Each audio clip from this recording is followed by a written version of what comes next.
Welcome back. It is time now for us to enter into the Mooladhara Chakra. The Mooladhara Chakra is located at the base of the spine. In Sanskrit, Mooladhara means the root and basis of existence. Moola means root and Adhara means basis. This chakra is locked by fantasy and imagination.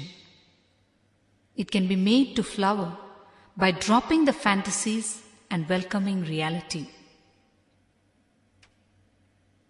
The Mooladhara Chakra is concerned with sex, fantasy, and imagination. The most talked about subject, thought about, and written about subject is sex. The most misunderstood, misinterpreted, and confusing subject is also sex. We either try to avoid the subject or we try to indulge in it.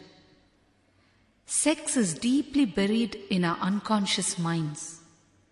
Right from the start, we find no one to enlighten us on the truth about sex. Sex, more than any other subject, needs to be illumined. It needs to be illumined with the light of consciousness. Our condition right now is like that of a man walking in a forest on a pitch dark night. Somewhere there is a big pit that has been dug and kept. The man who tries to avoid the subject is in total unawareness. He doesn't even know where the pit is. Then how can he avoid it?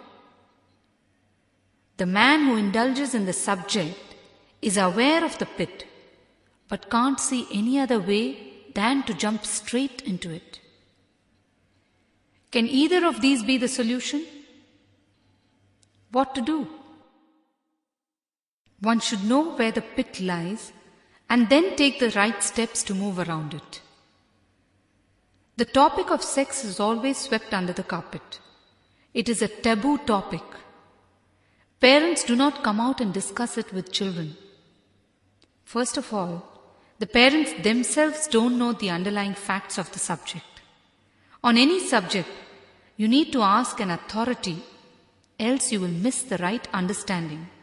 And when you miss the right understanding, you misunderstand. A small story. A lady received a letter from her son's school teacher.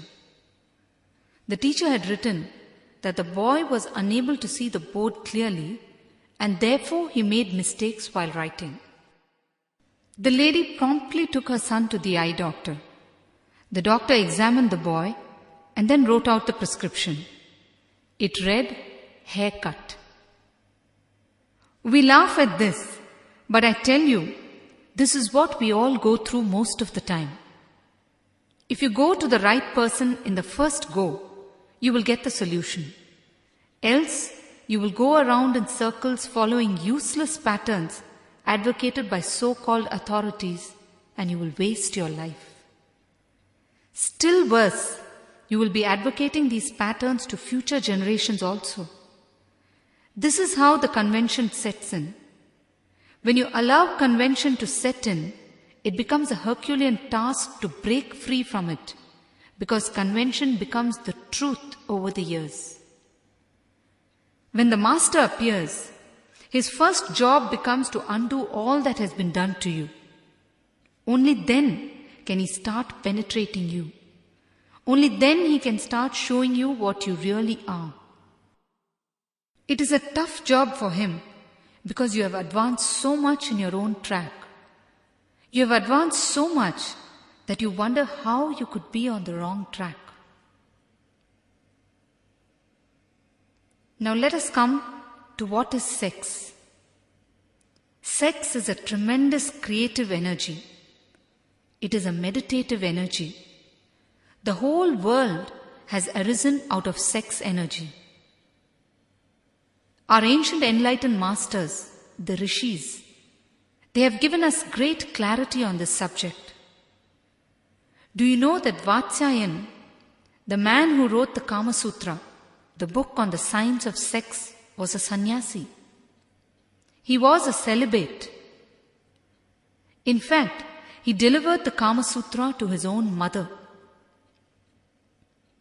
After his enlightenment, he came to his mother one day. She told him that if he was enlightened, then he should have insight into any subject on planet Earth. He agreed and he asked her what she might like to hear from him. She told him, "As your mother, I know that you are a celibate since birth. There is no chance that you would know anything about the subject of sex. Can you tell me something about it?" Vatsyayana smiled and delivered the Kama Sutra, the science of sex. Vatsyayana was questioned once, "What authority do you have to speak on this subject?" A natural question. I think many of you might be silently putting this question to me also. The answer that Vatsyayana gave, I am translating into modern language for you using a modern analogy. An electrician who visits your home knows exactly what happens when each electric switch in each room is put on and off. He knows the entire circuit hidden beneath the wall. If there is a problem, he can gauge the possible problem and give a solution for it, is it not? This is because he understands the science of electricity. On the other hand, you who puts these switches on and off 50 times a day have absolutely no idea what is actually going on behind them. Am I right? Many of us know nothing more than how to put on and off the switches. That's why we sometimes get an electric shock. So understand, we may be fathers, we may be mothers, grandparents, but still we may know nothing about sex. We are all under continuous hormonal torture. The television and other forms of media show lust in various forms, and we watch this and we think we know all about sex and love. Only an enlightened person can give you the science of sex. India over the years has been looted of vast wealth and land. None of these were great losses to India. And after every invasion, it came back and society stood up. Finally, our Gurukul system, the olden days system of learning at the feet of the master, was abolished completely, and Kama Sutra, the science of sex, was stopped being taught to children. This was the greatest blow to India. This is when people stopped understanding the meaning of sex and started going behind lust or karma. Have you watched two people playing a game of chess? When you simply watch the game, very often the right move suggests itself to you, but somehow it never occurs to the two players. How many of you have observed this? What do you think could be the reason? Swamiji, is it because we are not involved in the game? Exactly. Actually, the man who is witnessing is not under pressure to win. Pressure and stress make the mind dull. So only the man who has come out of the game, who is a mere watcher, can give you the right idea about it. What is sex? Today, biology has proved that no man is 100% man and no woman is 100% woman. A man is 51% man and 49% woman. Likewise, a woman is 51% woman and 49% man. Just a difference of 1%. You have taken birth from the Mooladhara of your father and the Mooladhara of your mother. Then how can you be only male or only female? The qualities of both are bound to be there in you. This is the reason behind our symbolic representation of Lord Shiva as Ardhanarishwarar, the figure that is half male and half female. Whether we accept it or not, We are an embodiment of both male and female energies. We are whole, not divided. Tantra deals beautifully with the whole concept of sex. In the scriptures, Lord Shiva speaks to Devi Parvati on this subject. Those insights recorded over 5,000 years ago are found to be relevant in biology today. In order to be complete, to be whole, it is essential that we are able to accept and express both the masculine and feminine aspects of our nature.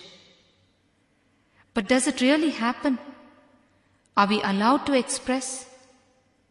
Right from the moment of birth, society labels you as either male or female, and it expects you to start behaving accordingly. Society simply does not allow boys to express their feminine side or girls to express their masculine side. Right from a very young age, one half of our being is suppressed. Till the age of 7, till the social conditioning has not taken a deep root inside, the child is not conscious of being male or female. That is why a very young child has a sense of completeness. He is centered and secure. He is so beautiful and joyful to look at. By around 7, the child comes under society's control. The male child is not encouraged to play with dolls and kitchen sets.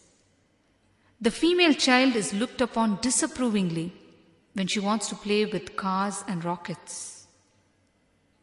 Even when it comes to colors of their clothes and other belongings, there is discrimination. You choose blue for boys, pink for girls. Am I right? In the earlier days, the responsibility of parents was only to give birth to the child. At the age of 4, they left the child in the Gurukul with the master. In the Gurukul, the children were taught the Gayatri Mantra, an initiation chant to kindle the intelligence at the age of 7. If by 14 they had a spiritual experience of some kind, they were taught the Brahma Sutra, the greatest book on world philosophies. Else, they were taught the Kama Sutra, the science of sex, so that they learnt the art of family life. If before the age of 21 they were enlightened, they were initiated into sannyas. If not, they were taught the Yoga Sutras. This is how a child was allowed to evolve in its own way under the guidance and love of the master. But now, today, such strong conditioning goes into the child, which is so damaging for it. The child begins to suppress that part of himself which is not approved by society. We don't realize it, but this period is traumatic for the child. He suddenly feels uprooted, cut off from one half of his being. He starts searching for the suppressed half outside. You see, man's inherent nature is fulfillment. He came from fulfillment and he looks to attain it as well. So he begins unconsciously to search for the lost half, the suppressed half. He starts looking to the outside world for a substitute for his own lost half. The male child starts searching for a female presence, and the female child for the male presence. This is where the whole idea of sex starts. This is how the whole idea of sex takes root. In the period from 7 to 14 years, the child is closest to its parents. From them, the child collects images about how the ideal woman or ideal man should be. For the male child, the suppressed half of his own personality is replaced with his mother's image. And for a girl child, the suppressed part of her personality is replaced with her father's image. That is why every boy's first heroine is his mother, and every girl's first hero is her father. This is the unwritten law. This deep-rooted search is what lies behind the so-called Oedipus and Ophelia complexes of Freudian psychology. A boy expects care from his wife, like the care he received from his mother. And a girl expects the security and assurance from her husband that she enjoyed with her father. In broken homes, where the child has been deprived of the mother's or father's presence due to death or maybe divorce, the child carries a sense of incompleteness because the imprint of the parents is the first and the deepest. Even long after you are an adult, no matter how many differences of opinion you have with your mother or father, you can never remove their imprint from your being. At 14, the child attains physical maturity. Naturally, social laws don't allow them to have the same intimacy as earlier with a parent of the opposite sex. And also their activities become diversified and they don't spend as much time with their parents. So at 14, the search continues, but this time in the outer world. These days it is happening much earlier than 14. These days children are exposed to the television and internet from a very young age. That's why they grow up faster mentally. It's not a healthy sign. Anyway, at about 14 years of age, the search begins in the outside world. The child now begins to collect images from outsiders and media. The media is perfectly aware of this. That is why you will see that all advertisements always have sexual undertones. An attractive man or woman will be modeling for the product, even if the product has nothing to do with them. Almost all motorbike ads show women. And how many women ride motorbikes? Whatever the product may be, you will find a smiling woman recommending it. And when you go to the market, you promptly pick up that product, forgetting that the woman does not come with it. Even a simple Pure Magic cookies advertisement shows only women. This is the media's way of cashing in on your suppressed desires. All forms of media are nothing but dream sellers.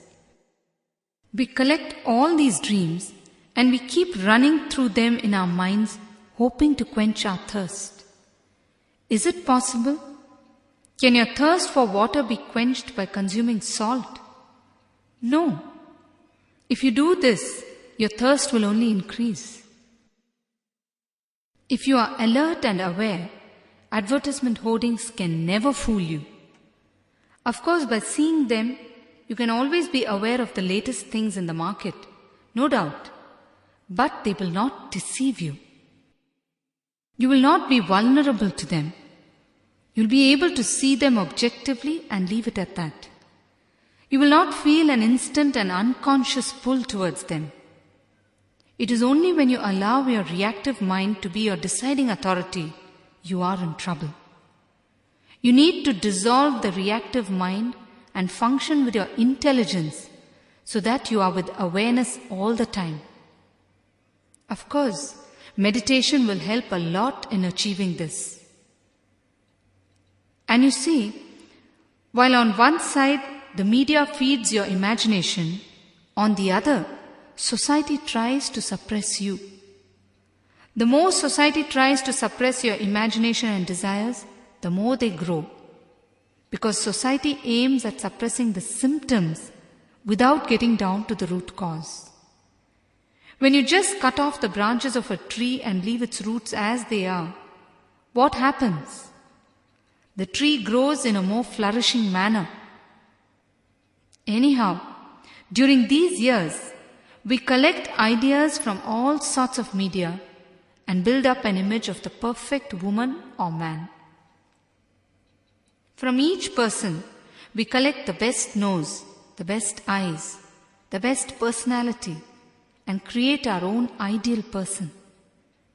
We follow a cut and paste method. In your computers, you cut and paste all the time, is it not?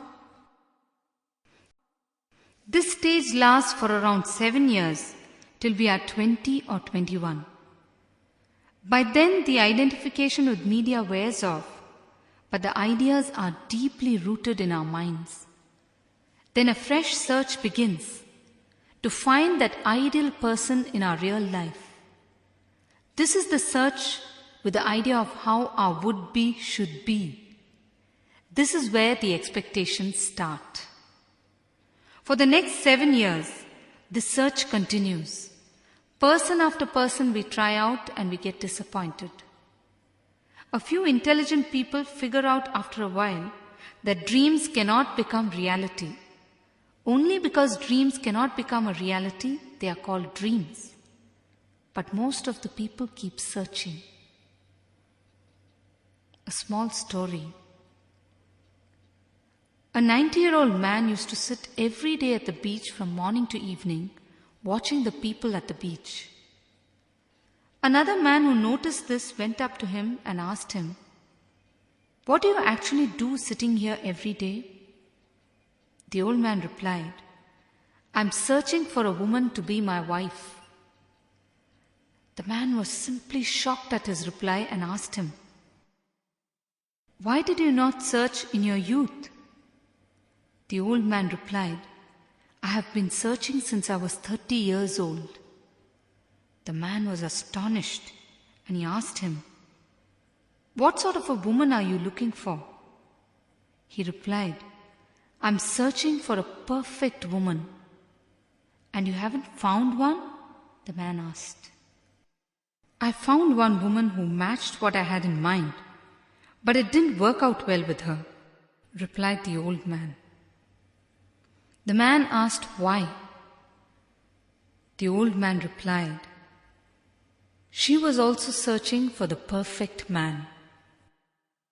This is what happens when we try to get a perfect match for the image that we carry inside us.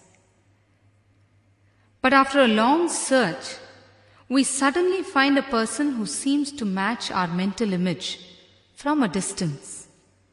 The picture in our mind is green, and the person, the image that we see also seems to be green.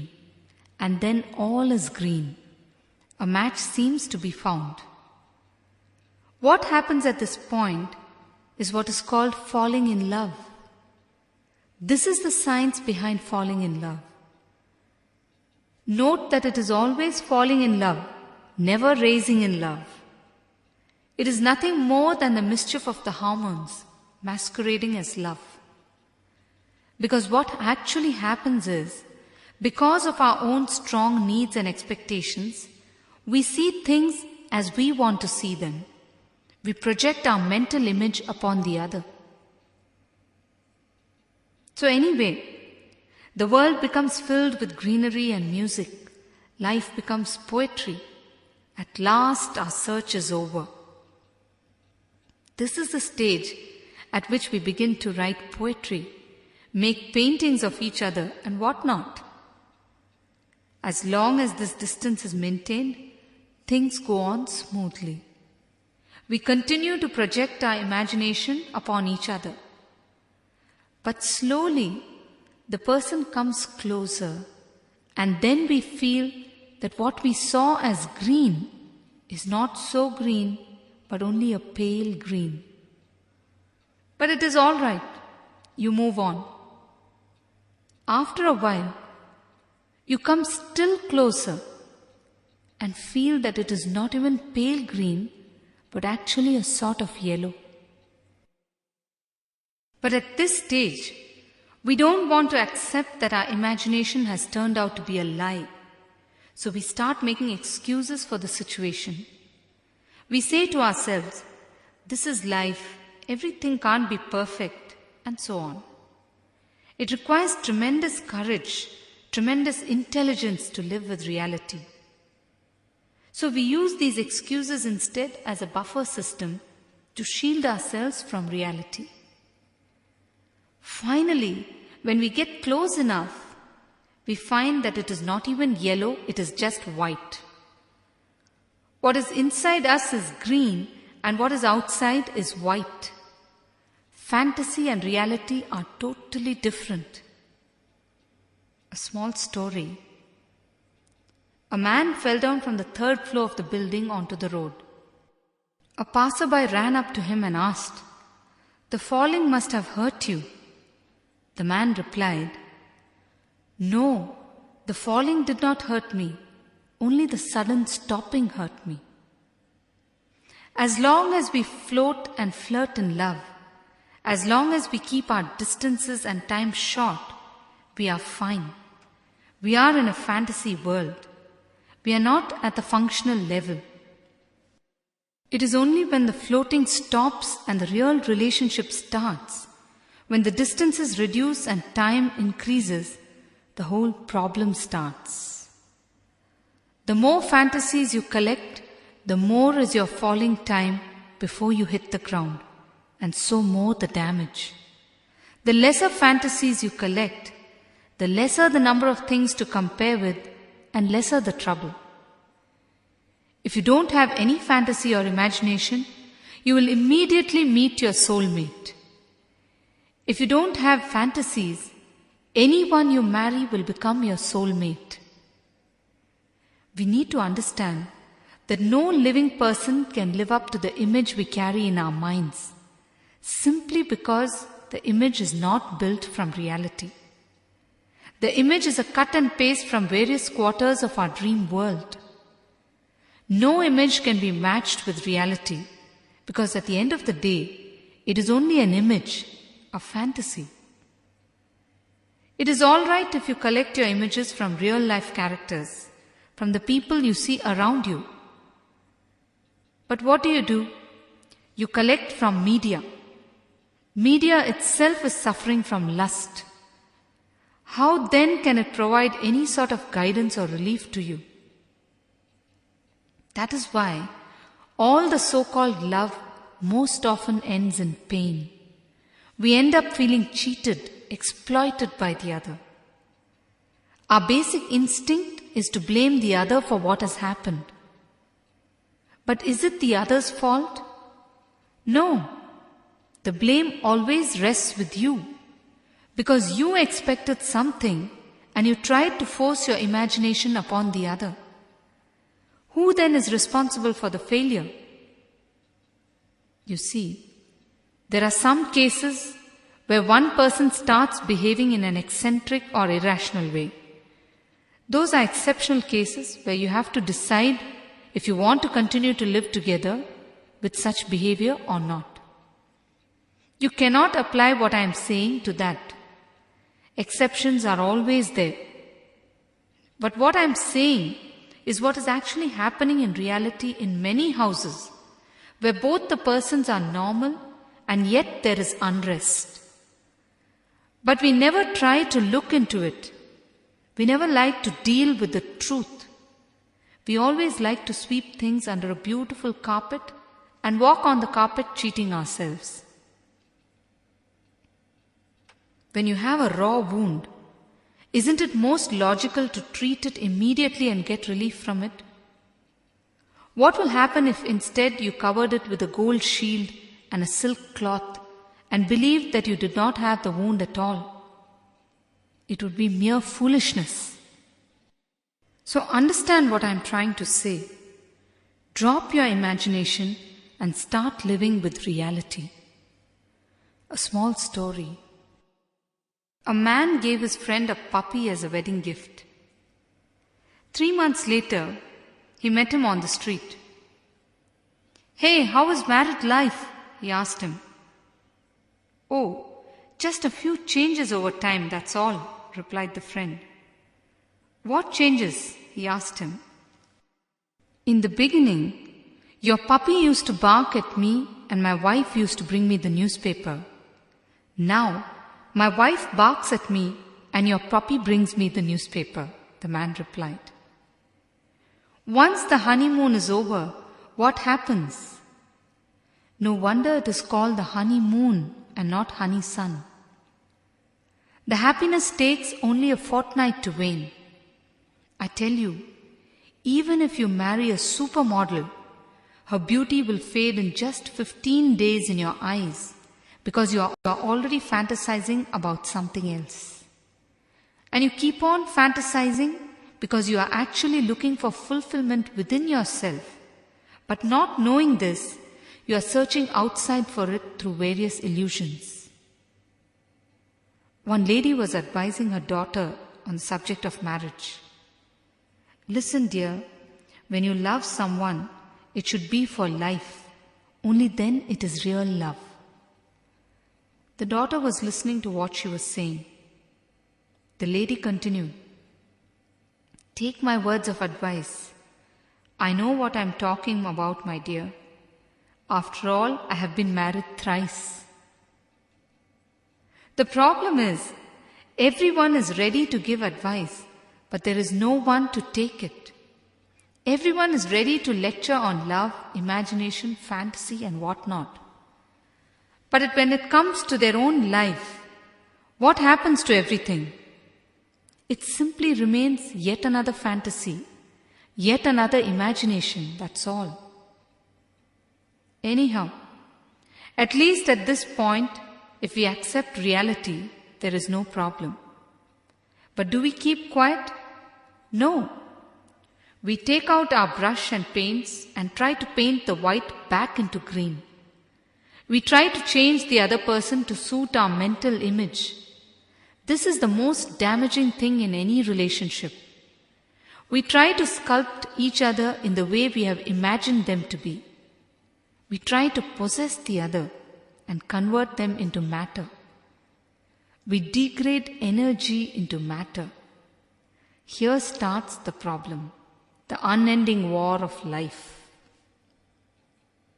A small story. Ram Gopal was a painter by profession.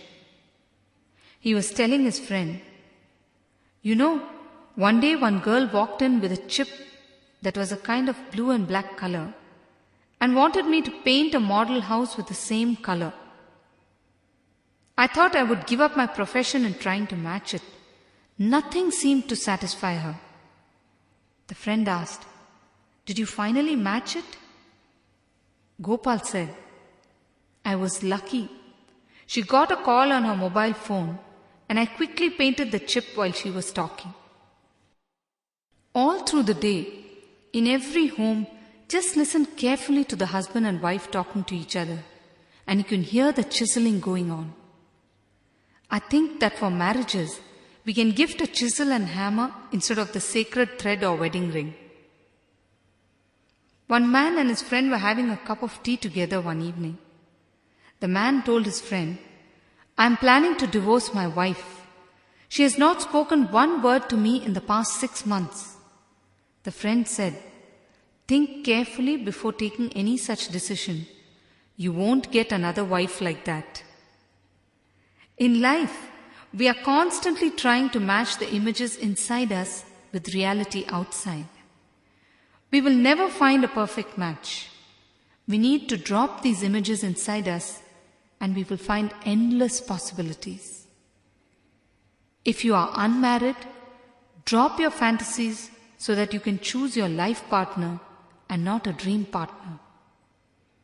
When you select a person, just remind yourself that you are going to be spending your entire life with him, not just a few months.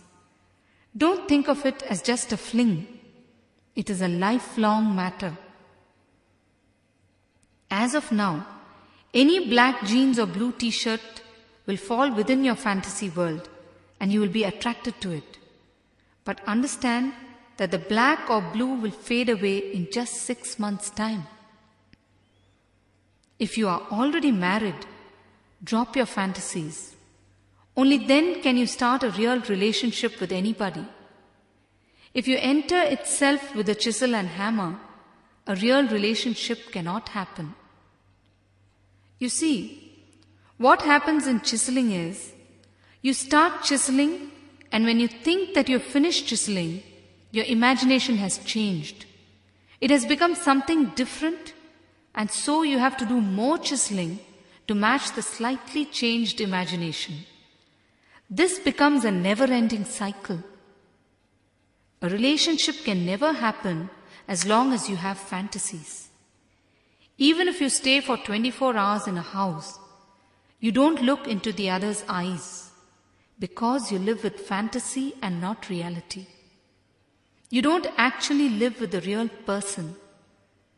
You see all that the other person does through your imagination and conclude that your life is a punishment to you from God. If you are unmarried, drop your fantasies and your blood will cool down.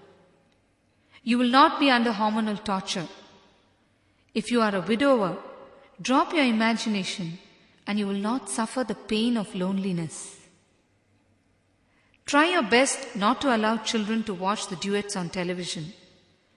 If they simply enjoy the music and dance along with it, it's all right. But what they do is, they internalize all that they see, the duets, the emotions and whatnot. And this is where the problem starts. Everything will get stored in the Mooladhara chakra, the sex chakra. The sheer load of expectation leads to disturbances in the Mooladhara chakra. This is the way this chakra is locked. When you try to fulfill your fantasy through another person or by watching the television, when you try to impose or project your expectation and imagination on another person, this chakra is locked. It has nothing to do with the outer conditions of life. It has nothing to do with so-called celibacy. It is to do with your own inner fragmented self. What is celibacy? Celibacy is nothing but not craving for the suppressed half that is inside you. That's all. If you are a male, you need to experience such fulfillment unto yourself that you no longer miss the suppressed half of female inside you.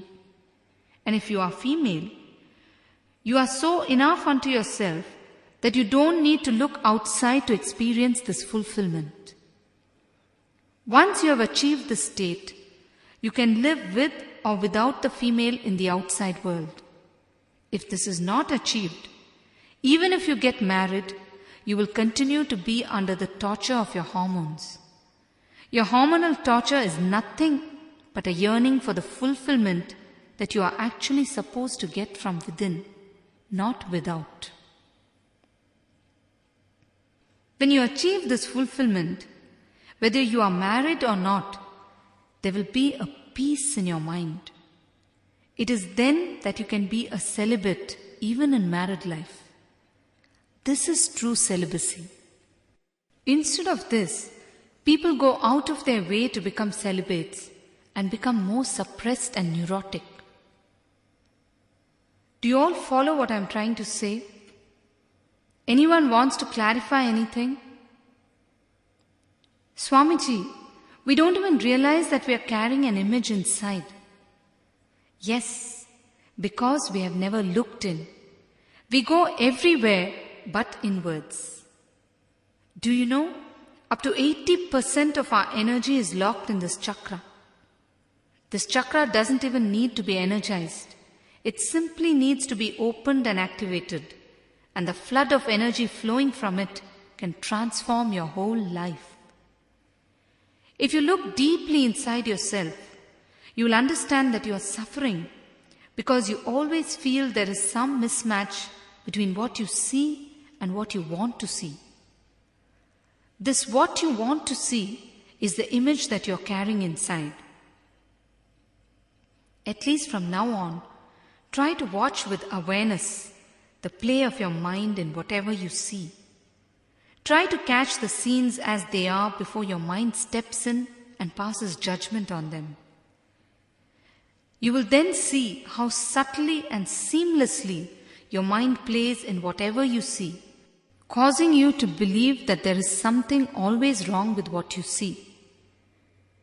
In Sanskrit, there are two phrases that teach us reality: Drishti Shrishti and Shrishti Drishti. Drishti Shrishti means seeing the world as it is, taking it as it comes, to welcome what is as reality. Shrishti Drishti means seeing the world as we would like it to be, through our own colored lens, through our fantasies. The former leads to a peaceful life, while the latter leads to suffering. A small story. Once a man came to me and said, "Swamiji, we are just 2 people in our house, my wife and I. Still there is no peace." I told him, "Who says there are only 2 people in your house? You are 4 people." The man was simply shocked. I told him, "You are you, your inner woman, your wife, and her inner man. That is why I say you are 4 people. Just learn to drop your inner man or your inner woman and see what a change will happen in your house." The man went away silently. Yes, you have a question? Swamiji, we experience disturbances in other relationships also, like between parents and children. In any relationship, there are expectations. I don't think we have any relationship without expectations. Parents try to chisel children, and children try the same with parents. Parents try to live out their unfulfilled desires through their children. If you deeply analyze the whole thing, you will understand that what I am saying is the truth. Parents dream for their children to become a doctor or an engineer. Why not find out from the child what he wants to become and then dream to fulfill that? That would help your child immensely. The day your child starts back answering you, that day he has become a man. You have to deal very carefully with him. Spend time with him. Talk to him. Be a good friend. And find out what he really wants to do in life. Guide him with deep love and trust.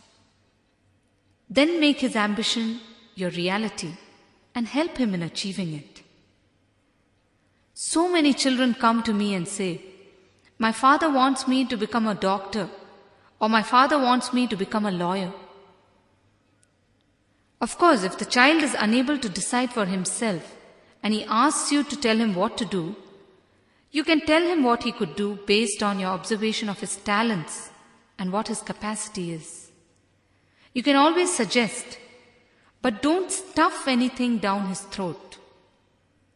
Also make the child understand that you are giving him freedom and maturity in doing this, and make it clear to him that there can be no blaming at the end of it. He needs to understand that very clearly. You see, we are always carrying our chisel around and trying to chisel our relatives, our friends, even strangers, according to our own imagination. And they in turn are carrying their own chisels, which they are going to try and use on you. What violence! For homework today, I want you all to note down your ideas on how a perfect husband, a perfect wife, a perfect father, a perfect mother, a perfect child, and a perfect friend should be. Choose any 5 relationships relevant to yourself and note this down. And please do it honestly. I'm sure you'll find deep down in your unconscious, all your ideas are drawn from popular media. You watch a TV serial and start liking a particular character. The character becomes a solid reality for you. You unconsciously start expecting to see that kind of behavior in the persons associated with you in real life. Do you know, people even carry the image of the ideal guru in their minds. Usually it is the image of an old man with grey hair, a flowing beard, what you see in books and TV serials. And when they come and see me, they are unable to accept that such a young person can be a real master. So I too face the same trouble. I too have to free people of their expectations about the guru before they accept me. Swamiji, sometimes we feel that we have to chisel. Like maybe when we are handling our employees at work. What do we do then? Just do your chiseling consciously. Be aware of what you do. Then you will not do more than what is necessary. See if your expectations of your employees are realistic. Check if there is any alternate solution. Only when it is absolutely necessary should you try to mold the other person. Whatever power has been given to you, learn to use it with awareness. Even anger and lust are great energies given to you by God. When you have respect for that energy, you will not waste it or misuse it. Do we ever misuse money? You never misuse money because you respect it. If a person does a job worth 10 rupees, will you pay him with 1 penny more? No. But with anger, you will always overpay. If a person makes a mistake worth 10 rupees of anger, you always pay him with 50 rupees worth anger. Is it not? Why? It is because you use your anger unconsciously, not consciously. If you use your anger consciously, it will pay off and you won't feel guilty about it also. I assure you this. You should never get disturbed by your own anger. If you get disturbed, it means that you have not gone through anger with awareness. You have allowed anger to overtake you. This is the scale to see if you have used your anger properly. A small story. Once a sadhu, a wandering mendicant, was passing through a village, and he received a complaint from the villagers about a cobra that was playing havoc with their lives. The sadhu was known to have the power to communicate with animals, so they begged him to convince the cobra to spare the villagers. So the sadhu spoke to the cobra, and the cobra promised not to bite any of the villagers anymore. A few months later, the sadhu was passing through the same village when he came upon the cobra, badly bruised and almost dead. "What happened to you? Why are you hurt?" asked the sadhu. The cobra cried, "O sadhu, it is you who made me promise never to bite the villagers. I have kept my promise to this day. But the villagers, who were earlier in fear of me, took my mildness to be my weakness. Seeing that I don't bite, they started torturing me every day. See what a state I have been reduced to." The sadhu replied, "My poor foolish friend, I only asked you not to bite the people. Did I ask you not to hiss at them?" You need to use your anger in the right way, in the right quantities. Anger is a tremendous energy if we know how to use it rightly. Knowledge about anger reduces anger. Many people come and tell me, "Swamiji, I love my wife so much. That's why I want her to change for the better. That's why I fight with her." I tell them, you don't love your wife. You love the image that you carry in your mind. You love your image, and whenever your wife acts as you expect her to act, you love her. Your real love is not for your wife, it is for your mental image. If you really love your wife, you will change your image to suit your wife. But if you love your image, then you will try to change your wife to fit the image. Most of us love our images. This is the truth. This is the beginning of unrest in our homes. This is the beginning of an intimate war. Honestly, I tell you, lovers are intimate enemies. They are intimate but constantly on guard. They are constantly trying to dominate each other. There is a close enmity between them, which they call intimacy. Real intimacy is when you are totally relaxed with the other. That is real intimacy. Swamiji, what you are saying is that we should accept the other person completely with all his faults, isn't it? No. Even the word accept carries a feeling of condemnation. When you say the words with all his faults, it is like a silent complaint. It is like saying, what to do, we have to live with it. No, I tell you, welcome the other person into your life just as he or she is. There is a difference between accepting and welcoming. Accepting is like making a compromise. Welcoming is opening out your being to the other person without any expectation, unconditionally. Remember, the whole creation is a gift to you from existence. Receive it with grace and humility. When you do this, the tremendous energy of the Mooladhara chakra is open to you. To awaken this chakra is to touch a perennial source of energy. The tremendous energy that is now locked in imagination, expectation and greed can be made available for creativity, for business, for life, for reality. Not only that, you will find your house becoming a kshetra, a shrine of peace.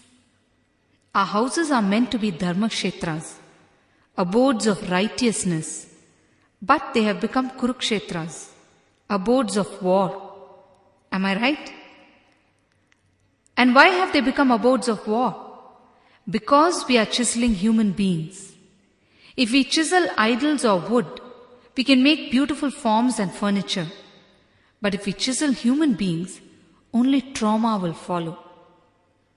One man asked me, Swamiji, can you please tell me a way to find a connection with the 18-handed Devi?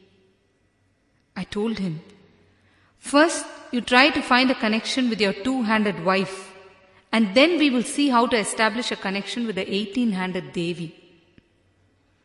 Another man came to me and asked for blessings for a divorce.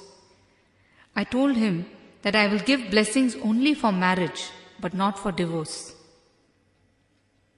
I asked him what the problem was and if I could sort it out. He told me, Swamiji, this morning I asked for coffee. She came with the coffee with such haste and spilt it on my clothes. I was shocked and told him that the incident seemed too trivial to ask for a divorce. He went on to say, Swamiji, you don't know. Today she poured coffee. Tomorrow she will pour acid on me. I was really shocked. I told him, Ayya, why do you want to move from coffee to acid without any reason? All she did was spill coffee in some anger and haste. And in any case, she is going to be the one who is going to wash your clothes. He continued, Swamiji, during our marriage there is a custom wherein 3 pots of water are kept and the couple are meant to leave their hands in all 3 of them to try and find a ring which has been dropped in one of them. As early as that time, she scratched my hand with her nail. In order to zero down the distance between the couple, small games such as these are played during the Indian weddings. The man has been keeping a 10-year track of such trivial incidents. I told him, Ayya, if you maintain such a police track record, how can one live with you? You see, there are 2 things that we do. One is presenting arguments and looking for a judgment, while the second is forming a judgment and then collecting arguments to support that judgment. The second is what we do 99% of the time. You see, there are so many things happening around us, but we register only what we want to register, never what is really happening. And because of this, you miss reality. Reality continuously exists, but you see only what you want to see. In marriage, within the first few months, the man or woman forms a judgment about the other, and from then on, whatever the other does, he or she sees from the point of view of the judgment. They search and collect arguments to maintain their judgment. That is why, if you decide that your wife is a fool, she will always look like a fool to you. If you decide that your husband is the type who controls you, he will always appear in that way to you, whatever he may be doing. If you do this, you will never be able to see all the real aspects of your spouse. You will see only those aspects that feed your judgment. This is like how when you are hungry, only restaurants hit your eye on the road. Before killing a dog, what do? We call it a mad dog and then we kill it. Just drop this attitude. You will then find a certain freshness in every person and thing that you come by. A small story. A man walked into a police station to complain that his wife was missing since 3 hours. The policeman asked him, "Can you give me details about her height, weight, etc.?" The man said, "Oh, I don't know." The policeman asked, "What was she wearing when she left the house?" The man said, "I did not notice, sir." But wait, she took the dog with her. I know that." The policeman asked, "What dog is it?" The man replied, "A Dalmatian breed with grey spots instead of black.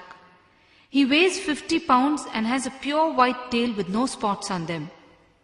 And he wears a brown collar with a silver chain. His name is Spot."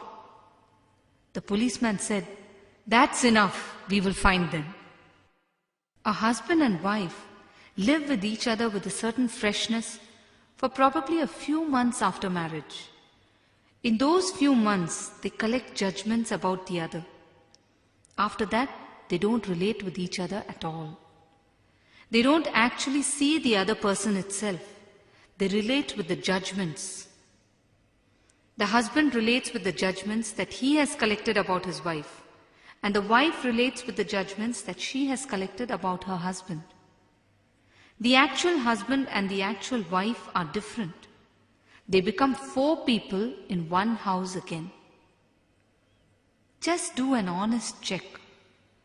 How long is it since you looked into the eye of your husband or wife and spoke to him or her? A very long time, I'm sure. And we feel that the early days were golden days and that life has now become boring. It is your attitude that makes it boring, nothing else. You give absolutely no room for a person to evolve. You are in such a hurry to typecast them. You don't want to take in anything new on their account. I tell you, you don't even see your wife or husband after a few years of marriage because you are happy relating with your image of them. What will happen then? You will land up like this man who was clueless about his own wife's particulars. Not knowing a wife's particulars is a very superficial level problem. The concept goes deeper than that. You actually miss the real person who's living with you. You live with your idea about the person, that's all. For just 24 hours, make up your mind that you will see your wife or husband as if you're seeing her for the first time. Receive every word or action of hers with a freshness and innocence without jumping to conclusions. Feel lovingness in you towards her. Even if she says things that provoke you, listen to those statements with awareness and respond in a calm and loving way instead of in a usual argumentative way. You will see that you are actually opening out new avenues for both of you. You are giving the two of you a new space to evolve. Suddenly you will realize that all along it was your attitude that made things look miserable. Of course, you might say that the wife too must reciprocate. But I tell you, you have the power to transform yourself and others. With just a change in your mental makeup, you can do so much. When you decide to change, your wife will automatically change her ways too. A small story. A man was walking past a cemetery one day when he heard a loud cry from inside. He felt obliged to stop and see if he could offer help. He walked in and he saw a man crying loudly near a tombstone. He was repeatedly saying, "Why did you have to go? Why did you have to go?" The man felt really sad for him. So he went near him and asked, "Sir, I am sorry. Was it your wife?"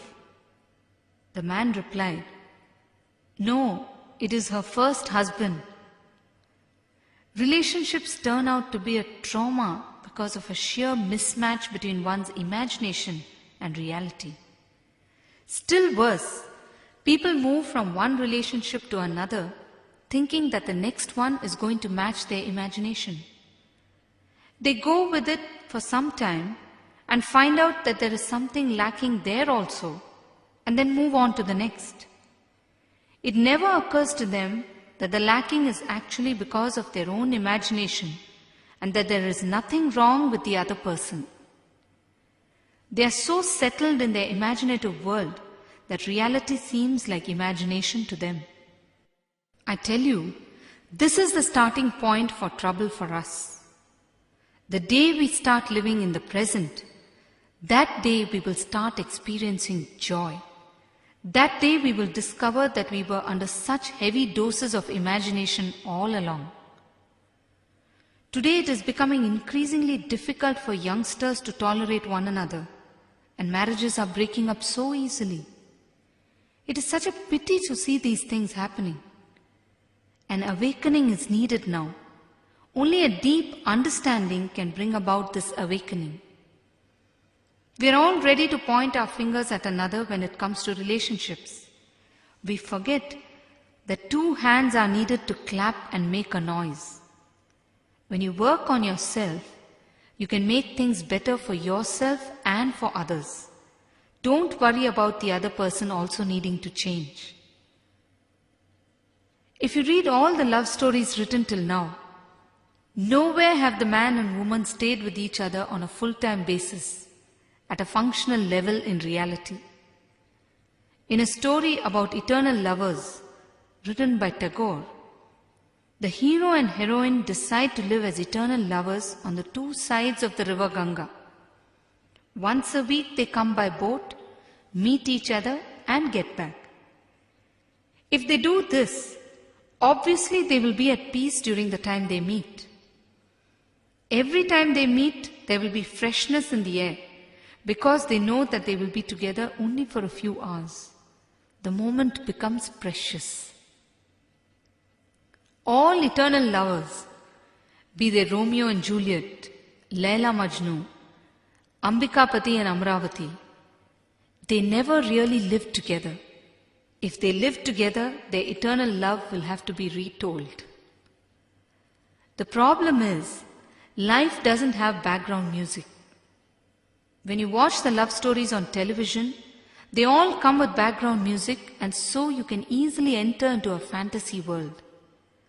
Music has the power to melt you and take you to a vulnerable state.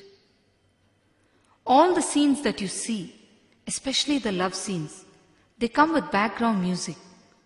You enjoy it so much because of the background music. You are completely mesmerized by the atmosphere created in the television box. In real life, you search for that music and don't find it. Writing poetry from imagination is different from writing poetry from visualization. The former is simply imagination. It is like reaching out to the sky. The latter is real. Your husband or wife is a creation of God. Your creation cannot compete with God's creation. His creation will only win. People have started going to other poor substitutes to fulfill their fantasies. Today there is a very large instance of pornography, fantasy, dreams, and perversion in society. Pornography does not fulfill sexual life. It creates more fantasies and perversion, that's all.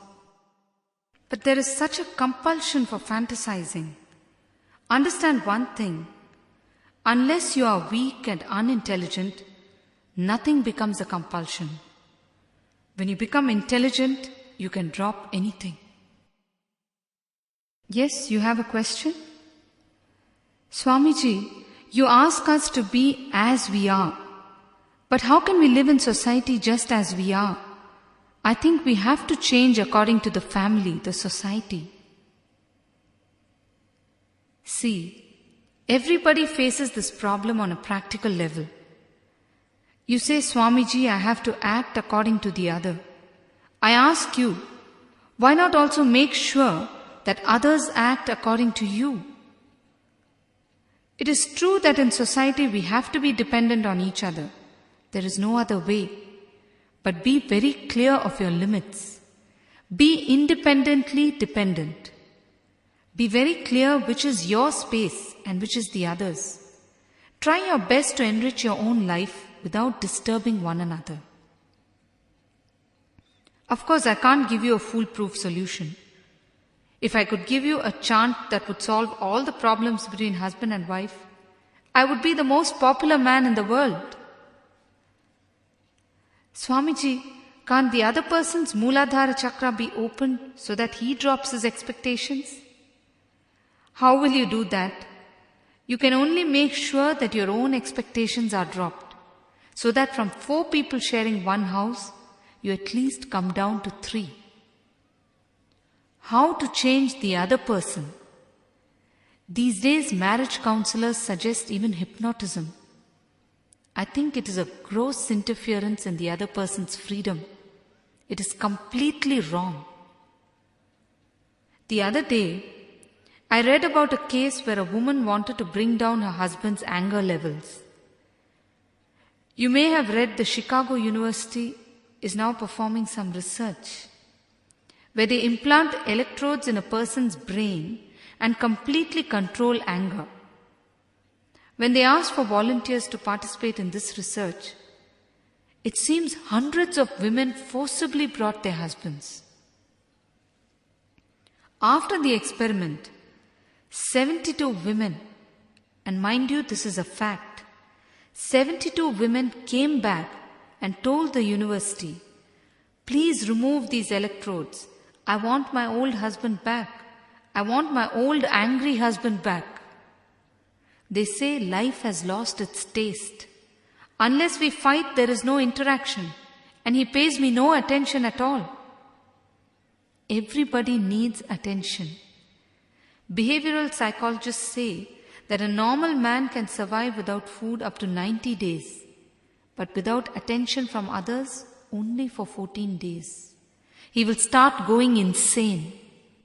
What has happened is, we have forgotten how to love each other, care for each other. Love is a forgotten language. The only interaction and attention we can hope to have is by fighting with each other. I think even the people sitting here and complaining that their husbands and wives are not spiritual, if their spouses become spiritual, they may come back and complain that they want their old partners back. The beautiful thing about this Mooladhara chakra is, if this one chakra is open, you will find that 50% of your problems have disappeared. This one chakra manages more than 50% of your life. In whatever you do, you will find a trace of this chakra. Even in your signature, you will find a trace of this chakra. When the Mooladhara chakra is activated, even your signature will look different. If you pluck a flower, the way you do it will be different. There are a set of Tamil saints called the Nayanars. There is a song which says about them that when they pluck a flower, the tree will not feel the pain. What do we mean by that? You become so sensitive and loving when this chakra is opened. When the energy of this chakra is transformed, it will overflow from you as love. Sex is carbon, love is diamond. Sex is mud, love is the lotus that blooms in the mud. It is the same substance. The only thing is, you should know how to process it. Just drop your expectations and you will find a tremendous upsurge of energy in you. Today, I want you all to try this technique when you go home. Sit down and concentrate on your Mooladhara chakra. If you notice Your Mooladhara chakra is always tense. It is always tight. For 5 minutes, mentally forgive your husband or wife for everything that they have done. Really forgive them. Go to the root and drop the feeling of resentment. Do it totally. Just accept them as they are. Give them your deep love. After just 5 minutes, you will see that the Mooladhara chakra is totally relaxed. If just 5 minutes can give you this result, just imagine what will happen if you change your entire attitude. What a tremendous energy flow you will experience. The way you are living now, it's as if you've got 1 lakh rupees, but you've locked away 90,000 in some place where you can't recover it. You try to manage your whole life with the remaining 10,000. Then naturally you will feel that you are poor. In the same way, all our energy has been invested wrongly. It has been locked away in this chakra, in anger, in sex and whatnot. We don't have enough energy even for our day-to-day living. Once this chakra is open, your life will become rich. You will be able to think better, understand better, plan better. You will feel this energy consciously working in you. It will open a new dimension that you would not have experienced before. You will actually realize that your husband, your wife, and all others are spiritual beings. Understand, heaven and hell are not geographical places. You can't locate them on a map. They only exist psychologically. It's up to you to transform your life into heaven or hell. When you are full of expectations, you are carrying your own hell inside your head. So wherever you go, you'll find your personal package of hell travels with you. Like how a circus troupe carries and spreads its tents everywhere it goes, so too you are carrying this hell with you and living in it any place you go. There is no escape. And when 2 people meet, there is a great clash of hells, not bells. Why do you want to carry this load around with you? Just drop it. Just think of all the energy you waste in trying to chisel the other person to suit your expectations. Isn't it much easier to just drop the chisel? If even 10% of that energy is channeled into meditation, your life can be transformed into true living. Living is life led with awareness, with freedom. We have a choice. We have a chance to become conscious. Now it is up to you to decide. Yes, any questions? Swamiji, how do we drop lust and nurture love? Okay, you have finally come to the point. Lust, like anger, is a tremendous energy. Understand that. Actually, until such time you understand what lust is and how it can be transformed, any action that you do is lustful. Even if you pick up a pen, it is lustful. Even if you are petting a small child, it is lustful. There is a certain animal nature in it because your energy is still base and has not transformed into a higher energy. Like how knowledge about anger reduces anger, so also knowledge about lust reduces lust, because both are the same energy. The problem with lust and sex is, it has been magnified and imagined to be much more than what it is. Because of suppression, it is made out to be much more than what it is. There starts the whole problem. It has been contaminated to a great extent by media. And when your lust is not accepted by the other, it turns into anger against that person. That is why you read newspaper reports of teenage boys throwing acid on the faces of girls who have rejected them. See, understand one thing. Society has always made divisions like lower humans and higher humans. Anyone with passion is said to be a lower human. Anyone with lust is said to be a lower human. There is no higher or lower. A transformation has to happen. That's all. The people who go about setting these moral standards are simply people who pretend to be moralists. Behind each of them, there is so much of hidden lust and passion. They are either frightened to go behind these feelings or guilty to go behind them, and so they pass off as moralists. They are the ones who set standards like low and high and cause all the misery in society. Just understand that there is no low or high. The moment you think that you are low, you start fighting with that feeling, and it becomes very difficult for you to overcome it. It becomes very difficult for the transformation to happen. Anything that you resist persists. Simply allow your consciousness to transform and it will happen. Just bring in awareness into yourself and you will transform. Never analyze. Analysis will only divide. It will divide you into two halves that keep fighting with each other. And society always looks to divide you. Analysis is for scientists and researchers, not for spiritual growth.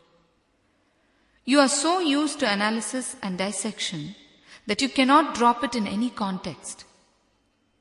When people try to impose the inferior and superior feelings in you, remember, each one is a part of existence and no one is inferior or superior to anyone. It is only when you forget this truth you will use all these kinds of words. Now coming to your question about lust. First, understand this. There can only be love, never lust. That is the truth.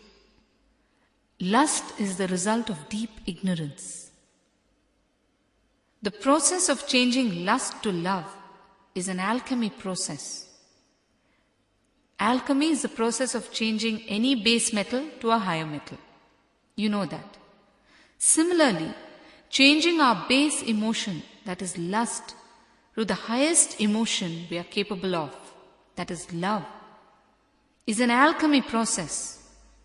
It is the ultimate alchemy that can happen. Let me narrate to you something that actually happened to me when I was wandering in the Himalayas. In the Himalayas, I used to simply walk anywhere I felt like. My belongings were very few, and I used to wander and sleep anywhere at any time. I met many sages during that period. On one such occasion, I met a sage who was very barely dressed with matted locks and with a very fierce expression. He was a Naga Baba, belonging to the Naga sect of sages. I was somehow attracted to him and went near him. At that time, I did not know much spoken Hindi, but I managed to talk to him in broken Hindi. I was with him for a few days. All day long, he would smoke his hookah. I was watching him and was amazed at what he was doing. He would drop 2 copper coins in his hookah, smoke for some time, and then empty his pipe, and 2 gold coins would drop out. He would then go to the market, sell the 2 gold coins and get more copper coins and repeat the whole process. I asked him how it happens. He did not answer, but simply gave me the pipe. Somehow, the smell of tobacco or alcohol never agreed with my system at any time, and I just took a few steps backwards. I told him that I had come to the Himalayas for meditation and enlightenment, and that I was not interested in smoking or in gold coins. He looked at me and spoke in Tamil for the first time. Angam paluttal tangam palukkum. When your being ripens, gold will ripen. I was wordless. He playfully blew smoke rings into my face. I was in deep bliss for 3 days after that. Changing copper to gold is an alchemy process. It is an alchemy process in the outer world. The alchemy in the inner world is all about changing our base energies to higher spiritual energies. When you master the art of transforming your base energies to spiritual energies, you can transform copper to gold. It is no big deal. When you master the inner alchemy process, the outer alchemies are simply nothing. They are just child's play in your hands. I have narrated this incident to you only to make you understand the concept of alchemy and not for you to pursue any outer world alchemies. Understand that. Outer world alchemies are ordinary. The inner world alchemy is the one that makes you a real master. What is it that actually happens in the process of alchemy with metals? First, the impurities from the base metal are removed. Then some components are added. And then it is taken through a process. At the end of it, the base metal becomes a higher metal. Our animal emotions have to be changed to divine emotions. We all have lust, which is like an animal emotion. And one more thing, at least animals have pure lust. They simply forget the whole world when they are having a relationship. But for us, even our lust is not pure. It is there with feelings of guilt and desire all the time. Either our conditionings from our past make us feel guilty and make us withdraw, or intense desire to continue into the future makes us indulge more, only to feel guilty again. It is a vicious cycle of pulling and pushing, as a result of which the lust is simply contaminated. It is not pure. Always, if you notice, the moment you fulfill your imagination, you are engulfed by guilt. That is why sex makes you feel guilty. And family instills the first sense of guilt in you when you are a child. After that, you master the art of creating guilt for yourself. Understand guilt first. Anyone who wants to have a control over you first instills guilt in you.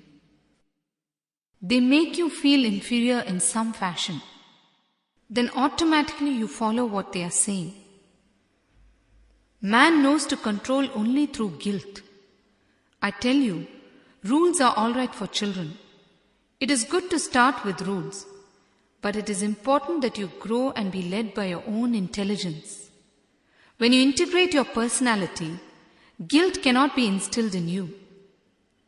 Actually, an incident itself does not cause guilt in you. It is the effect of the incident is what causes the guilt in you. People blindly pass down rules from one generation to another, and with that is passed the guilt also. Like a crown, the guilt is passed down, grandfather to father, father to son, son to grandson, and so on. All the beauty products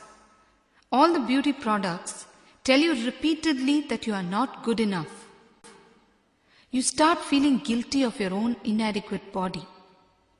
What do? You go and buy their products and you use them. You automatically fall under their control. Once you use them, you are engulfed with one more feeling of guilt.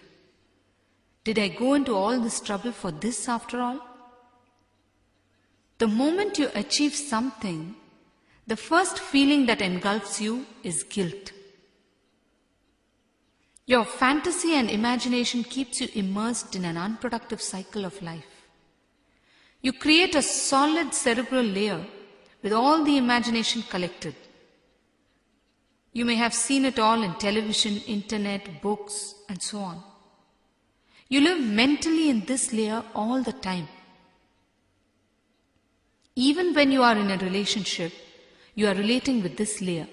You are not relating with the actual wife or husband. The actual wife or husband becomes a poor substitute for the images in your mind. Your lust is then contaminated. When you indulge in this fashion, you are caught up in a vicious cycle, and that is why you don't go deep into it, and you come out of it, but keep coming back with more and more craving. If you go deep into it, you'll simply flower out of it. That is why in the earlier days, people were able to drop their lust at the age of 40. They never had such complicated images in them. They related directly with their husband or wife. That is why they flowered out of it at an early age. They were able to move deeper into lust and come out of it. Lust simply dropped from them. They did not have to drop it. In Indian marriages, there is a beautiful verse which the priests make the couple recite. The wife tells the husband, "Let you be my 11th son," and the husband tells the wife, "Let you be my 11th daughter." It means in the 11th year of marriage, they will look upon each other as a son or a daughter. The relationship would have undergone that much of a transformation by then. When you see your children, you are engulfed with so much of joy, is it not? Your relationship with your wife or husband would have undergone so much of a transformation that you will experience that same joy when you see him or her. The husband will become a son to the woman, and the wife will become a daughter to the man. When you don't have a clear understanding of your imagination, you suffer. Understanding is the key to get out of this. If you know how to live without suffering, you are leading a spiritual life. If you don't know how to avoid suffering, you are living a material life. There are only two kinds of life: life with understanding and life without understanding. Buddha life and a Buddhu life. You are confused about your desires and fantasies, and that is why you are not happy anywhere you are. When you sit on the floor on a mat, you are not happy because you are thinking of a chair. When you get to a chair, you are thinking of a throne. And when you get to a throne, you lose the capacity to enjoy it. Do you follow what I am trying to say? If your lust is pure, without any of the feelings of guilt or desire, you will go deep into it without any sort of guilt or imagination, and you will simply flower. It is only when your cerebral layer starts to function, you start bringing in your collected imagination and fantasy and fail to flower out of lust. Drop your cerebral layer and start feeling love towards your own body as well as the other's body. Bliss is happening continuously inside your body, but you are not allowing it to surface because you are caught up in your imagination. When you drop your imagination about your body and the other's body, the impurity in your lust is removed, and the first step in the alchemy process, that is removing the impurities, just happens. When you feel comfortable with your body, a certain grace happens to you. Understand, all skin diseases happen mostly because you have a certain hatred towards your body.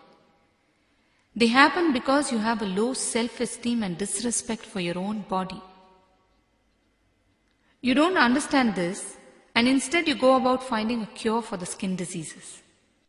The root of it lies in your own cerebral layer that you have built over the years. You always look at another person's body and want to have a body like that, is it not? But when you love your body, when you feel comfortable with it, you will look and feel beautiful. In Ramayana, written by Tulsidas, it is said that when Sita walks into the court of Janaka, everyone, including the great sages and rishis like Vashishta and Sita's own father Janaka, stood up to pay respect to her. Such was the sublime grace that exuded from her. In Tantra, there is a technique wherein you wake up every morning and touch your body at every point with deep love and allow the subtle body to settle in the gross or physical body when you awake. Anyhow, the more images you have collected from outside, the thicker your cerebral layer is. In earlier days, people were not so complex and neurotic. They were simple. The cerebral layer did not exist, or it was there as a very thin layer. Once you drop your imagination about your own body and the other's body, you will be able to start showing compassion and friendliness towards the other's body. Friendliness is what you need to add in the alchemy process to transform lust to love. Remember, violence is not the way. We talk of violence in the society, in the state, in the country. What about it in our own homes and inside our own bodies and minds? I tell you, violence starts at home. You may say, Swamiji, but we are not violent in our day-to-day lives. I tell you, you only think you are friendly and not violent. What I mean by the word friendly is different from what you have in your mind for it. Observe yourself closely. When you walk on the street or in your own garden, you unconsciously pluck at leaves, trees, flowers. You kick stones around, pull at creepers, what not. These are all acts of violence. Just for once, walk into your garden and look closely at a flower or leaf with utmost awe and love in you. Feel the beauty of it in your heart and look at it lovingly. Connect to the wonders of existence through it. Handle it like it was a newborn child. And feel the emotions swelling up from deep inside you. Now think of the number of times you have unconsciously plucked at the same flower of leaf while you were walking near it and simply chucked it elsewhere. Do you understand the difference between the two emotions? Between the two attitudes? Now tell me, are you really being friendly towards everything and everyone around you? Look at everything with awareness. Now you are functioning from your unconscious, and so you are behaving in a violent fashion towards these things without even knowing that you are violent. If you look at them with awareness, you will see the immense beauty in them and you will treat them with love. And then, how much you abuse your own body. You overeat and cause disturbance to the beautiful digestive system functioning inside you. You stay up late in the night and torture your body when it is crying for rest. You smoke and drink despite knowing that it is not good for your body. Some even go to the extent of hating their body and therefore neglect it. So stop talking about the violence outside and start addressing the violence in you. Automatically the outside violence will stop. We are always ready to point out the imperfections of others. What about our own imperfections? There are so many. A man once visited me and he told me about his family. He said that his wife is a lawyer. I asked, "Oh, she goes to argue in the court?" He said, "No, Swamiji, she argues at home." We are all ready to point fingers at others and argue. Instead, let us start removing the impurities inside us, and then automatically there will be no need to argue outside. Carry with you words that heal yourself and others. Show friendliness towards the other's body, mind and being. This is what is applied spirituality. Spirituality is not ringing the bell regularly in the puja room and praying to Goddess Lakshmi for wealth. It is imbibing the qualities of Lakshmi, which are grace and goodwill. Wealth will automatically happen to you. We all think that we only need to do rituals and we will get the results. No. Be very clear. When you chant Ram Ram 1,000 times a day, with no intention or inclination to transform yourself, it is as good as chanting Coca-Cola 1,000 times a day. The basic idea behind rituals is to understand and imbibe in order to transform yourself, and then the material results will happen seamlessly. Once you're able to show friendliness to the other, have patience and perseverance, and you will experience a supreme and mutual emotion that is love. The other will also reciprocate your transformed emotion, and then you have arrived. Your being becomes bliss. Then you have done your meditation properly. When love becomes the center of your being, sex becomes a deep union of two beings. The problem is, true love is lost under the covers and lust has taken over. As a result, what happens? The beings never come together, only the bodies come together. The relationship remains at a very superficial level. Anything superficial can be shaken easily. Anything needs a deep root in order not to be shaken. This is simple logic. Also, lust always blinds you. It takes you into unconscious intoxication. Love also intoxicates you, but it is an intoxication that takes you into deep awareness. It is such a beautiful state. Lust and love are two ends of the same spectrum. Anything that puts you into deep awareness is a meditation. Anything that puts you in an unconscious state is not conducive. This is the scale to see if what you are experiencing is good for you or not. One more thing. When you love deeply, there will be no room for jealousy. Jealousy is there because you are afraid that the shallow roots will give away. If the roots are deep, why would you be afraid? Why would you be jealous? Do you understand what I am trying to tell? Trust in your partner feels shaky because of a superficial relationship, a relationship based only on fantasy and lust. Romance is not real romance if you feel it towards only one person. Life itself is a romance. Your very being has to exude romance towards existence. When your being expresses itself through your head, it is intelligence. When it expresses itself through the heart, it is compassion. When it expresses itself through the body, it is energy. And when it does not express itself, but just is, it is bliss. When you reach this stage, you will not be dependent on anyone outside for any sort of joy. You will simply resonate with joy all the time inside yourself.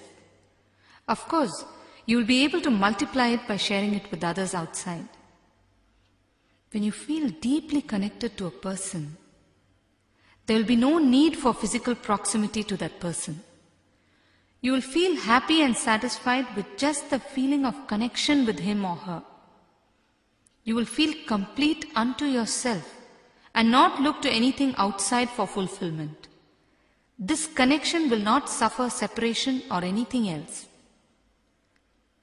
A relationship is all about feeling connected to someone at a deep level, beyond all things. When you don't understand this, you bind yourself to people with so many conditions and you call it a relationship. It becomes shaky and you work hard at maintaining it and conclude that relationships are a torture. People come and tell me, Swamiji, I want to come and stay in the ashram. I'm not happy staying at home. I always tell them that if they are not able to be happy with 4 people in the house, They cannot be happy with 100 people at the ashram. Do you think that the ashram is some escapist lodge? Be very clear. Home is not anything outside of you. Being blissful all the time, irrespective of what goes on around you, is what is being at home. If you are not able to be like this, you will not be at home anywhere. When I stayed for months together in an 8 feet into 8 feet enclosure, I was as blissful as I am today sitting on this throne. Please try to understand this.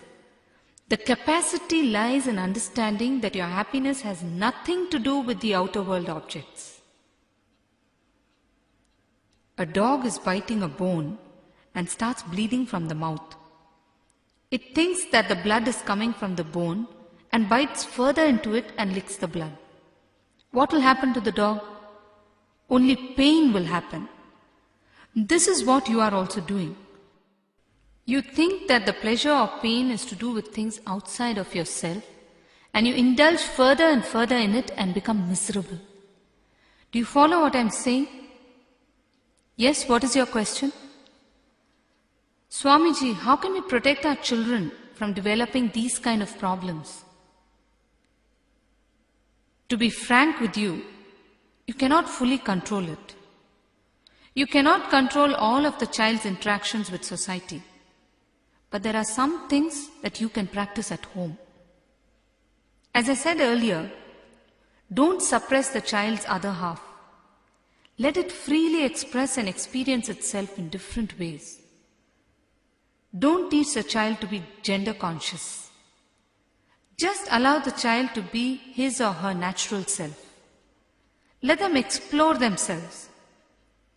Children, when untouched by social conditioning, are by nature so comfortable inside their own boundaries. You might have noticed babies playing. They play with their genitals or pulling their big toe into their mouth and doing similar other things. These things just show that they are so comfortable and loving inside their own boundary, exploring, enjoying. But we don't allow them to do these things.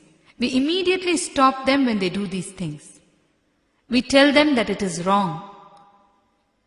Actually, it is good to allow them to explore. And when it comes to their clothing, it is always better to dress them in a single piece of clothing instead of a two-piece. The latter gives them a sense of dividing their body into two, and with time, they forget and become insensitive to the lower half of their body. It is almost a division in their consciousness. That is why today, if you are asked to visualize yourself, almost always, only your upper half will come to your mind. You simply neglect your lower half. Just allow the child to be free in its ways, even if it means that you have to take certain risks. Children have with them a certain sense of intuition and instinct. So you can take the necessary precautionary measures and just allow them to explore. Also, children are so total in their expressions.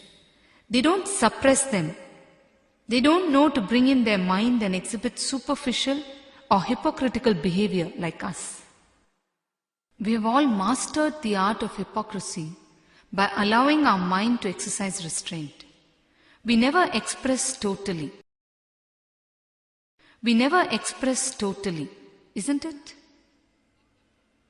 And one more thing, allow your children to use both their hands freely. We all discourage them from using the left hand for various things. Why can't the child be ambidextrous? There's nothing wrong in it. Arjuna in the Mahabharata was ambidextrous. Did you know that? When we hear of these things, we listen with awe, but we fail to understand that we are also perfectly capable of these things if only we gave ourselves the chance. If you have noticed, children enjoy whirling. Whirling is their way of allowing centering of their energy to happen. You can whirl freely only when your Manipuraka chakra around the navel is clean.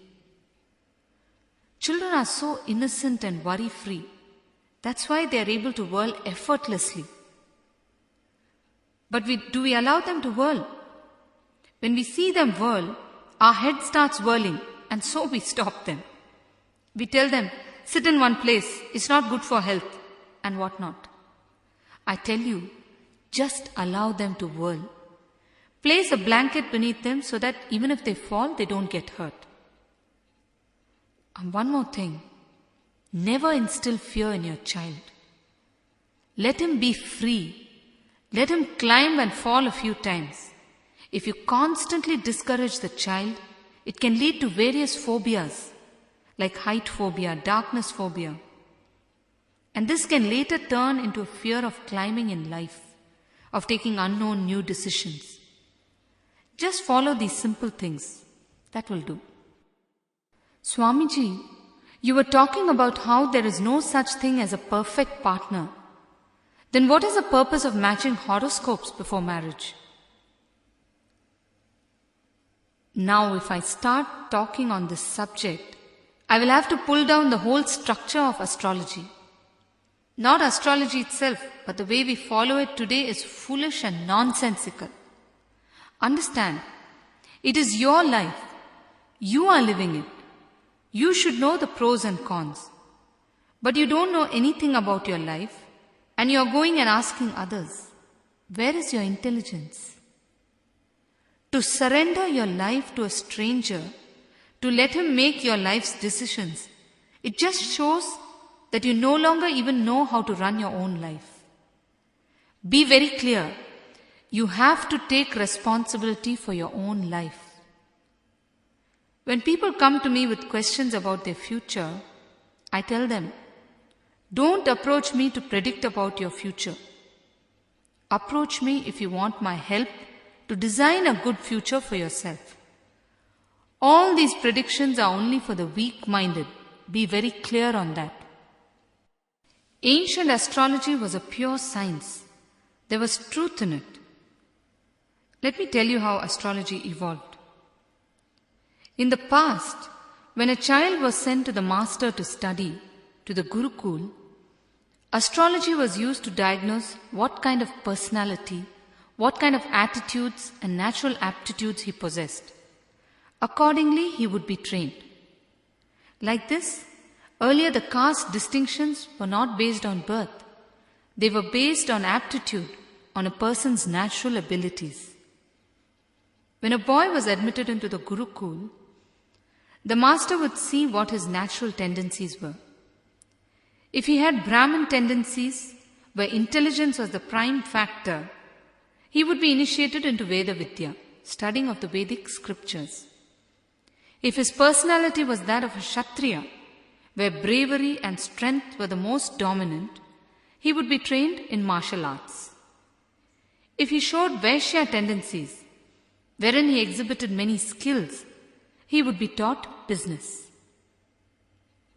If he seemed to possess Shudra qualities, where he was happy giving his time to routine work, then he would be initiated into service. All the four roles had equal value and earned equal respect. This was the purpose for which astrology was used. It was a science used for diagnosis. Look around you today. Almost everyone is in the wrong place, is it not?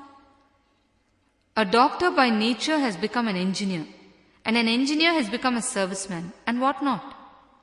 That is why there is a sense of total chaos in society. When a man who is a businessman by character enters into spirituality, what happens? Spirituality becomes a business. Swamiji, so you mean to say ancient astrology is a proven science? This is what I was afraid of. The moment I say yes, you will all start running behind astrology. Tomorrow morning I will see a long queue before me carrying horoscopes, saying, Swamiji, please just see this and predict my future. I tell you, don't worry so much about astrology. Vivekananda gave a befitting answer to someone who questioned him about astrology. He told him, Go, eat well, exercise well, and sleep well. You will become strong, physically and mentally. Then you won't worry about all these things. Only a person who is mentally weak depends so much on astrology. Swamiji, does that mean that all the people who follow astrology are weak-minded? No, you cannot say that. But the majority is weak-minded. Even people who are normally intelligent sometimes behave foolishly in these matters. They come and ask me, Swamiji, if I wear such and such a stone or gem, will it be lucky for me? How can you depend on a stone? You are life consciousness. You are nothing but God. I can't imagine. I am teaching you the science by which you can harness this whole cosmic energy, and you ask me about stones. You might have heard about Swami Yatishwarananda. He was a great man, an enlightened person. When he traveled abroad for the first time, he started out during Rahukala, an inauspicious hour of the day, which is calculated by using the positions of the planets. Someone asked him, Swamiji, how can you start during Rahukala? He answered, You fool, I am the energy that guides the planets. How can they control me? See the courage of the man. It is the courage that comes out of deep understanding. I am teaching you the science by which you can control the planets. So why do you bother about where the planets are, how they will affect you and all that? Pick up the science of meditation. That's enough. Then nothing can touch you. But Swamiji, this has become part of our value system. Be very clear. All our values are nothing but a substitute for consciousness. If you are conscious, aware of what you are doing, you don't need values to tell you what to do. You don't have to follow any rules. The rules will be following you. All the virtues and the discipline and the spirituality will happen to you, and you will naturally flower into a state of spiritual elevation. Somehow, whenever we hear words like consciousness or spiritual elevation, we always think, no, this is not for me. Without even trying any meditation technique, any practical way of elevating the consciousness, we come to the conclusion that this is not for us. So we go in for a substitute, for pseudo-consciousness, which is called morality, conscience, values and whatnot. Values are fine when you are at the starting point, but not as the ending point. Vivekananda says beautifully, it is good to be born in a church, but not to die there. We should first drop the idea that to be spiritual is very difficult and different. There is a song by Bhagavan Ramana Maharishi, Ayye ati sulabham atma vidyai ayye ati sulabham. It means, oh so easy the spirituality, oh so easy. In a later stanza he says, if you want money, you need to work hard. If you're looking for name and fame, you need to work hard. If you want self-realization, all you need to do is keep still. If you can slip into deep laziness, you will fall into divinity. This laziness is not what we normally know as laziness. It is not physical laziness. It's a kind of mental laziness. If you can completely calm yourself, you can verily be spiritual. To be spiritual is neither easy nor difficult. It's just the idea that you have. If you think it's easy, it's easy. If you think it's difficult, it is difficult. To be as you are, what is needed? Is it difficult or easy? Easy, Swamiji. You cannot even use the word easy. It is as we are. You are already that. Then how can you say it is easy to become that? Just look in, turn inward. A little trust in spirituality and a little meditation, that is enough. When you drop the fear that to be spiritual is very difficult, you will get the confidence that yes, I can be spiritual. I can be conscious. Then the question of, is it right to drop my values? All this will not arise at all. Right now, you are afraid to drop your values because you have nothing else to hold on to. We know once we drop our values, all the suppressed desires will jump out. The Pandora's box will open.